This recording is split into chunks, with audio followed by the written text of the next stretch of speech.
Halo, Bapak Ibu sekalian. Jumpa lagi dengan saya Aris Heru Prasetyo. Kali ini saya akan memanfaatkan 15 menit ke depan untuk berbicara sedikit tentang data dan bagaimana data itu bisa kita olah sedemikian rupa, khususnya di era big data ini dengan tujuan untuk kita bisa melakukan data analytics. Nah, seperti yang Bapak Ibu perhatikan selama ini dalam kurun waktu 2 bulan terakhir, pandemi COVID-19 ini cukup berpengaruh di dalam kehidupan bisnis. Banyak sekali perjumpaan-perjumpaan dengan para pengambil keputusan di dunia usaha. Setelah waktu 2 minggu terakhir, mereka menunjukkan adanya pesimisme yang terbangun. Oleh karenanya, atas pertanyaan beberapa dari responden yang masuk ke email saya, yang menanyakan kira-kira kalau kondisi seperti ini, sampai kapan pandemi ini akan berakhir? Well, jujur Bapak Ibu, tidak ada seorang pun yang tahu dengan pasti kapan pandemi COVID-19 ini akan berakhir. Namun, riset yang kami lakukan bersama-sama dengan tim menunjukkan bahwa tanda-tanda pemulihan mulai terlihat nanti di awal tahun 2022. Itu artinya Bapak Ibu, kita harus sama-sama menjalani tahun 2020 sampai dengan 2021, kemudian baru memasuki apa yang kami sebut sebagai prediksi tahun 2022. Tetapi sebetulnya poinnya bukan di situ. Poinnya adalah bahwa sebetulnya kita punya kekuatan untuk mempercepat proses pemulihan itu sendiri. Kita lihat sekarang di sana-sini pemerintah berusaha untuk melakukan proses pembenahan, pemberian insentif, baik itu kepada konsumen rumah tangga maupun kepada industri, yang kita harapkan nanti bisa turun sampai ke tataran teknis, sehingga pemulihan roda perekonomian nasional bisa terjadi. Nah, kemudian, satu tantangan buat kita adalah bagaimana caranya kita mengambil keputusan di dalam era seperti ini.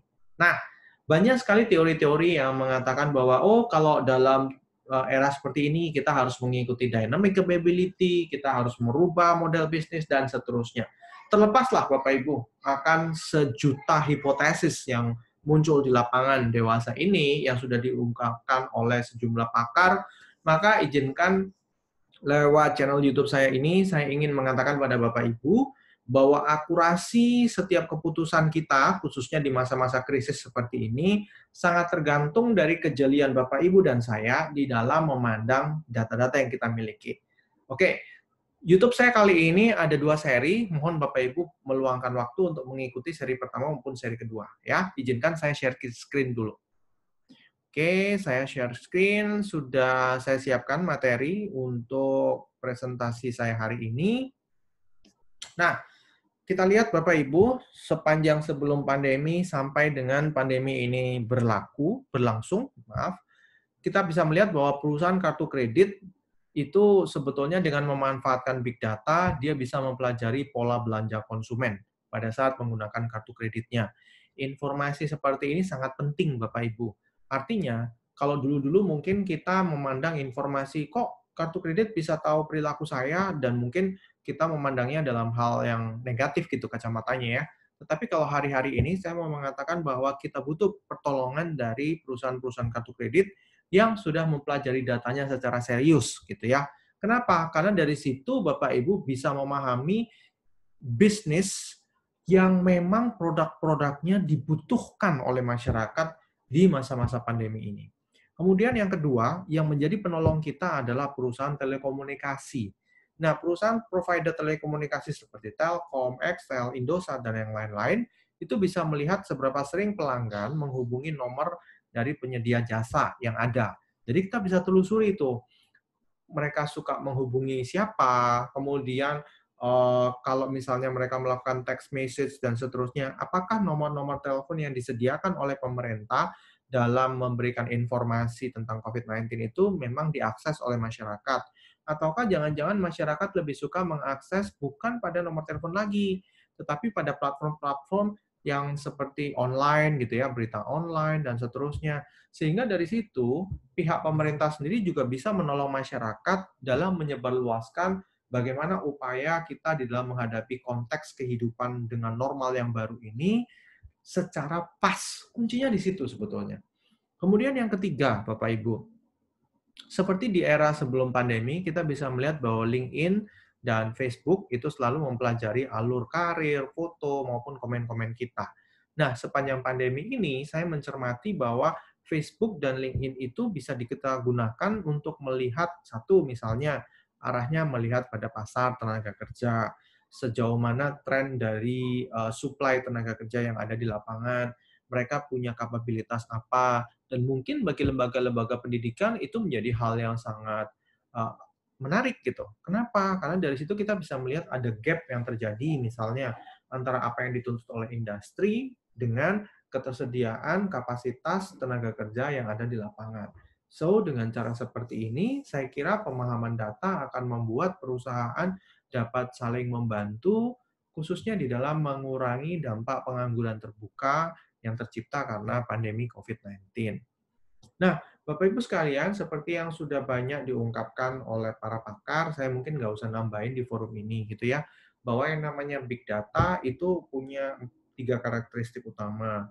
Yang pertama, volumenya sangat besar, karena yang namanya big data itu kita bisa narik data dari manapun. Gitu. Kemudian yang kedua, kompleksitas dari data. Dan terkadang kita harus menghadapi data-data yang memang tidak terstruktur, tidak ada pola seperti kalau misalnya Bapak, Ibu, dan saya menulis dalam bentuk Excel. Kalau di Excel itu kan ada kolom ya, kolom A, B, C, dan seterusnya, which is pengaturan di dalam kolom pun juga sudah kita atur sedemikian rupa. Kemudian yang ketiga, speed of new data creation and growth. Hampir setiap detik ada jutaan byte data yang kemudian diupload, dapat diakses dengan mudah, maka tujuannya adalah kita bisa memanfaatkan data-data tersebut untuk mempelajari lebih detail sebetulnya pola pergerakan perekonomian menjelang pemulihan setelah pandemi ini arahnya kemana. So, apa sih sebetulnya Bapak Ibu yang faktor yang membuat big data itu semakin hari semakin berkembang pesat, even di kala-kala pandemi seperti ini? Yang pertama, mobile sensor, Bapak Ibu. Teknologi ini membuat setiap rekaman transaksi Bapak Ibu yang terekam oleh device mobile kita itu menjadi data yang sangat berguna bagi pengambilan keputusan. Yang kedua, sosmed ya. Sepanjang kita melakukan work from home, saya rasa Bapak Ibu aktif sekali bermain sosmed ya. Kemudian yang ketiga, video surveillance ya. Video surveillance ini perkembangan ke depan itu tidak hanya kita gunakan untuk capture dari surveillance itu sendiri, tetapi dia juga bisa merekam, misalnya mendeteksi tingkat suhu tubuh kita pada saat kita lewat di depannya, tidak hanya wajah kita aja yang terekam, tetapi dia juga bisa mengidentifikasi panas tubuh gitu ya dengan teknologi thermal, sehingga dengan demikian kita bisa mengidentifikasi sejak dini mereka-mereka yang berpotensi mengalami atau menderita gejala COVID-19. Kemudian dari video, video juga bisa menjadi sumber data buat kita. Kemudian berikutnya dari smart grids. Smart grids ini Bapak Ibu bisa lihat atas penggunaan teknologi yang ada di rumah kita. Itu semua bisa dipelajari. Kemudian geophysical exploration seperti teknologi geospasial yang biasanya kita kenal dengan teknologi Google Maps. Nah, model-model seperti itu, share location, dan seterusnya, itu bisa menjadi sumber data yang bagus. Kemudian medical imaging, Bapak Ibu, ini sangat berguna ya, khususnya untuk medical imaging yang berhubungan sama COVID-19, gitu, paru-paru, dan seterusnya. Dan jangan lupa, sesuatu yang complicated yang dulu mungkin Bapak Ibu pernah dengar istilah cloning ya, nah, gene sequencing, itu pun juga bisa dipelajari. Nah, sedikit tentang gene sequencing, Bapak Ibu. Banyak orang yang mengatakan bahwa dengan perkembangan yang begitu pesat dewasa ini, sebetulnya agak sulit kita untuk mengatakan apakah kita pribumi atau non-pribumi. Itu dampak dari perkembangan big data. Karena ternyata dari sekian banyak kromosom yang kita punya, ya Bapak Ibu, kita bisa lihat di sini bahwa proses penemuan nilai keidentikan dari sebuah kromosom itu benar-benar bisa diperhatikan. Tuh. Apakah kita betul-betul orang Asia, ya seperti contoh yang saya jelaskan ini, di situ menunjukkan bahwa orang Amerika ternyata dia punya kombinasi yang begitu luar biasa, gitu ya. Ada yang dari gen Eropa, ada yang gen dari Sub-Sahara, bahkan ada yang dari gen East Asia, dan seterusnya. Nah, sekarang Bapak Ibu dari sini kita bisa melihat bahwa sebetulnya dunia semakin terkoneksi. Jadi dunia itu akan semakin terhubung, tidak hanya karena kita merasa bahwa ya memang konteks bisnis perekonomian kita sedang terhubung satu dengan yang lain, tidak. Tetapi lebih ke arah memang gen kita, ada kemungkinan kita nyambung antara satu dengan yang lain. Oke, Bapak Ibu, dari sekian banyak penjelasan saya akan sumber-sumber data, kita bisa melihat di sini bahwa data yang kita temukan kadang-kadang diawali dengan data yang tidak terstruktur. Nah, dari situ tantangan kita sebetulnya, bagaimana kita bisa menarik dari data yang tidak terstruktur ini menjadi sebuah data yang terstruktur. Contohnya seperti ini, Bapak Ibu ya.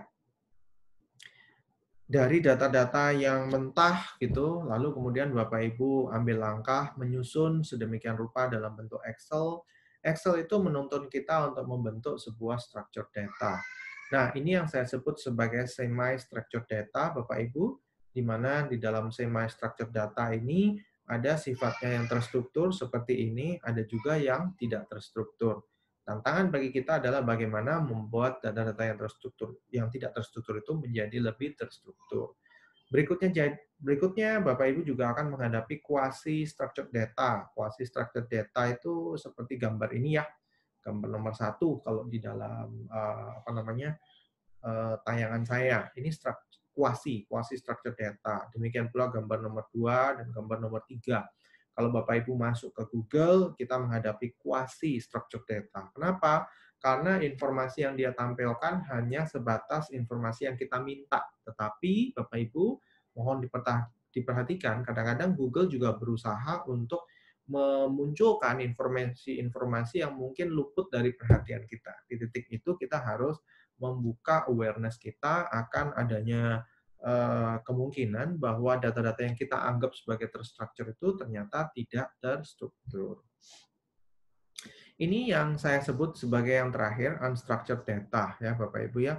Imaging. Imaging ini sebetulnya unstructured data. Dia disebut sebagai unstructured data karena sebetulnya message yang dimunculkan itu bisa ditangkap dalam kacamata yang berbeda-beda. Nah, di sini saya ingin menunjukkan pada Bapak Ibu bahwa kejelian kita di dalam melakukan analisa data akan membukakan kita kesempatan dan peluang untuk bisa menciptakan kinerja yang lebih gitu. Contoh misalnya kalau Bapak Ibu ingin mengoptimalkan business operation, maka Bapak Ibu memanfaatkan data-data seperti sales ya. Biasanya berhentinya sampai sales, tetapi dari data analytics ini saya ingin mengajak Bapak Ibu mendalami lebih dalam kayak pricing-nya, profitability-nya, efisiensinya, dan seterusnya. Kemudian kalau kita berusaha untuk mengidentifikasi risiko bisnis gitu, maka Bapak Ibu bisa lihat tuh pola perilaku konsumen, kemudian kemungkinan terjadinya fraud, default, dan seterusnya. Demikian pula kalau Bapak Ibu ingin melakukan prediksi new business opportunity di era pandemi seperti ini, silakan Bapak Ibu bisa lihat cross-sell yang dilakukan oleh perusahaan-perusahaan. Ya. Cross-sell ini memungkinkan sekarang perusahaan yang nggak saling mengenal bisa sama-sama duduk di satu pasar yang sama untuk saling membantu menjual produknya. Kemudian kalau Bapak Ibu mau melihat tentang fraud dan seterusnya, biasanya teman-teman perbankan ya yang menikmati business driver ini, maka Bapak Ibu bisa melakukan aksi pengolahan data yang arahnya untuk anti-money laundering, fair lending, dan seterusnya. Nah, Bapak Ibu banyak pertanyaan yang masuk ke saya begini, apa sih, Riz, beda antara business intelligence sama data analytics? Nah, Bapak Ibu sekalian, kalau kita bicara data analytics, sebetulnya dia ada di kurva yang luar gitu. Dia jauh lebih luas ketimbang sekedar business intelligence atau BI. Itulah kenapa saya menyarankan sejumlah perusahaan untuk memiliki tim data analytics jauh lebih kuat ketimbang BI. Karena di dalam data analytics kita itu ada komponen BI-nya. Nah, itulah kenapa Bapak Ibu harus menyiapkan full arsitekturnya terlebih dahulu, mulai dari perhatikan data sources-nya, perhatikan warehouse-nya, kemudian perhatikan tampilan-tampilan yang muncul, mulai dari dashboard, reports, kemudian pop-up alerts, dan data science user. Artinya hari-hari ini sudah tidak ada lagi tawaran buat perusahaan kita, kecuali perusahaan kita menyiapkan tim yang bergerak secara khusus dalam bidang data analytics. Nah, Bapak Ibu silakan dilihat di sini, ini adalah perkembangan-perkembangan dari data evolusi kita. Sekarang kita berada 10 tahun ya, lebih daripada yang ada di dalam grafik ini. Artinya grafik ini sudah tidak mampu lagi memotret perkembangan teknologi itu sendiri. Dulu konten seperti PDF, Word, Excel, PowerPoint, dan seterusnya itu hanya monopoli pihak-pihak tertentu. Tapi kalau sekarang dia sudah bisa menjadi informasi umum. Nah, kemudian kalau misalnya perusahaan Bapak Ibu ingin membangun tim data analytics dengan lebih baik, maka saya menyarankan mari kita bangun big data ekosistemnya dulu. Secara singkat, Bapak Ibu, big data ekosistem terdiri dari data device, data collectors, kemudian aggregatornya itu dari website, marketers, dan seterusnya, dan dipicu oleh media. Nah, mohon maaf Bapak Ibu, karena keterbatasan waktu, maka saya tidak bisa menjelaskan tentang big data ekosistem ini secara mendetail. Saya menantikan Bapak Ibu untuk masuk pada channel saya yang berikutnya untuk berbicara tentang bagaimana cara membangun big data ekosistem. So, sekedar sharing kepada Bapak Ibu, ada 3 rule yang dibutuhkan oleh dunia ini terkait dengan new data ekosistem yang baru. Yang pertama adalah deep analytical talent, yang kedua savvy professional, dan yang ketiga teknologi data enablers. Artinya begini Bapak Ibu, ke depan data scientist itu betul-betul kehadirannya sangat dibutuhkan oleh masyarakat maupun dunia. Oleh karenanya, seperti yang terungkap, setidaknya ada 140.000 sampai 190.000 gap talent yang terjadi gitu ya. Artinya antara supply talent data scientist dengan kebutuhan itu nggak imbang gitu. Sehingga gap ini ditengarai akan menghasilkan nilai nominal sebesar 1,5 juta US dollar. Itu berarti Bapak Ibu PR besar buat kita semua untuk segera membangun big data analysis yang ada di dalam perusahaan kita dengan tujuan supaya perusahaan kita mampu memanfaatkan setiap data yang ada. Ya, begitu Bapak Ibu sesi ini, mari kita nanti lanjutkan pada sesi yang kedua. Sampai jumpa.